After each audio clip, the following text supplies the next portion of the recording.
Finally, when I read through my heart, it came alive. It was pages are in black and white, but now they're in color. I see it through a whole different perspective. It says on 62, selfishness, self-centeredness, that we think is the root of our troubles. The selfishness, getting out of the self, meditating, getting centered, being in God consciousness, that's getting the ego. Hey, the ego doesn't want to die. The ego wants it wants to hold on. But the ego, what is the ego? It's a compilation of when you're young, your parents told you how to think a certain way. When you were in school, the teacher said you had to get good grades or be successful. I don't know what they told you. But we believed it all. 10 people have 10 different opinions. But there is one absolute truth. That is right here, right now. We could be centered. We could be happy, joyous, and free. The truth will set you free. And these words, know the word, right? And these words in this big book, again, I'm telling you, this is based on religious philosophy. But Eastern, Western, prayer and meditation, get it? Meditation, we have it in both philosophies, but mainly in this country we hear about it through meditation. But Bill had an idea, because even in the 12 and 12 in his book there, what he wrote in 1950, they talk about meditation way back then.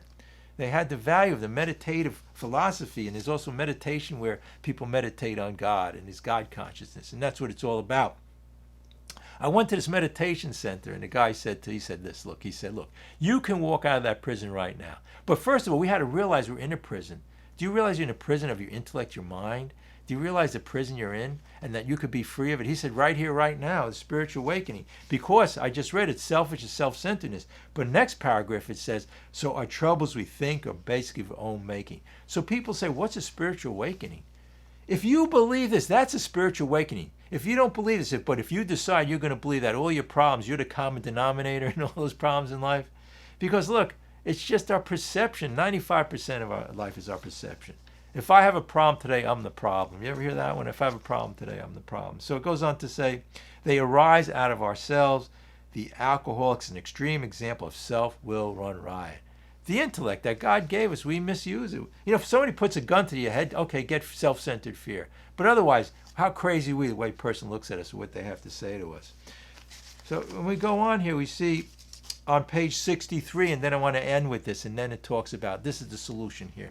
And on page 63, right before in the middle, before the third step prayer, it says about being reborn. And I read to you, and there's a solution again. Why they call that chapter, There is a Solution, okay? I love that. I didn't know the chapter's called There's a Solution. How long did it take me to relate to what that even meant? But it says, we were reborn. Now we are at step 3. But before that, let me read a few sentences before that. It says, as we felt new power flow in, as we enjoyed peace of mind, as we discovered we could face life successfully. New power, new power. When we try to control something, the food, our people, situation, that's the old power. When we're reborn, we see the food through God's eyes, this higher power which is in us all the time. We see people through God's eyes. So if we're out there and people yell at us, they call us an idiot, try to push our buttons, we have God consciousness. We see it with love and understanding. When we look at the food now, when we see this, we're going to see it differently. When you look at that thing the corporations are selling you, all that nonsense and all that food here that they have, that they're going to brainwash you on the TV, they should be put in prison. It's like cigarette smoking was when the medical profession, I don't know if any of you remember, they go on TV and the doctors and the scientists at the time would be smoking the cigarettes, telling you how great it was for your throat. Is that what you want to do? You want to be a prisoner to these corporations and their nonsense? Years ago, people were like 30, 40 pounds lighter than we are today. So if you want to be free of all your problems, all the situations, step 3, we have prayer and meditation. But the thing is, look, a lot of times you hear people say about being the power of the now, being present. I go crazy trying to wash the dishes. Look, that's good as far as it goes, but we have grace, God's grace. So through the prayer and meditation, and when you can meditate, you can pray, and when you pray, you can meditate. It's all the same thing. It's all getting out of the self. But we have the third step prayer. I'm just going to read the first sentence in it, and then we're going to hear the shares. God, I offer myself to thee, to build with me and do with me as thou wilt. Relieve me of bondage of thyself. Okay, bondage of self. Take away thy difficulties. We don't do it. When we're dying, we're trying to control, we're doing it. God will do it. We'll intuitively know when we get to humility, step 6 and step 7. Right? 5, cast it out. When we try. I analyze and try to resolve my problems for years and try to talk about them. The more I talked about them, the more real I made them. The only thing is when I realized that I really didn't have any problems, that they were all made up in my head. Within us, we have this ability. We were born to be happy, joyous, and free. If you don't believe that, just look at a small child. Before they started to think and use the ego, they're just happy they're in the present. And I always use the example of a puppy dog, right? It doesn't have this intelligence we have. God gave us this gift of intelligence, but we misuse it for self-will.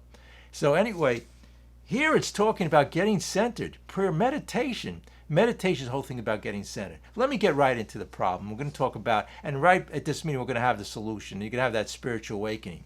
The problem is this. Look, I was listening to a meeting the other day, right, on the internet, and they were talking about the there's a strict way. By the way, I did it for a year and it failed, of a food plan, okay, a food plan.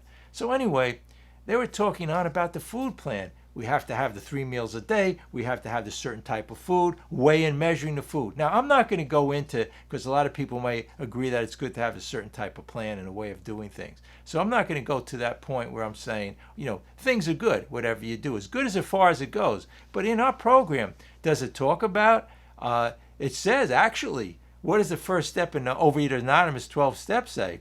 We were powerless over food. So here we go, trying to control. But here's the really interesting thing. This is really what really struck me. And when I hear people do that. So they say, I'm measuring my food, I'm weighing my food. And then they go into a little bit about their life. And it's the same way. I always say here that spiritual awakening is about the food, but the food is about everything else in our life.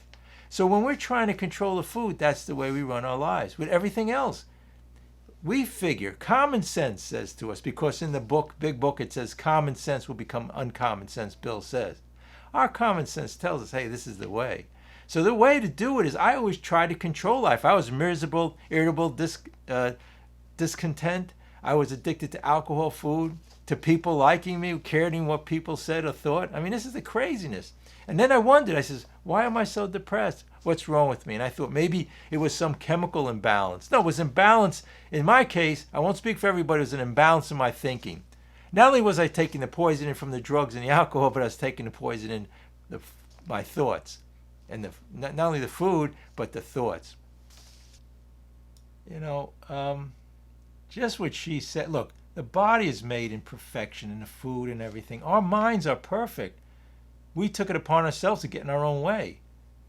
They categorize all of these illnesses, physical and psychological ones. When we it's all about the self. It tells us here. It tells us, the steps tells us that there's a solution, there's a way out. But all the major philosophies and religions did it, and the name of this meeting was about meditation. It's about getting centered.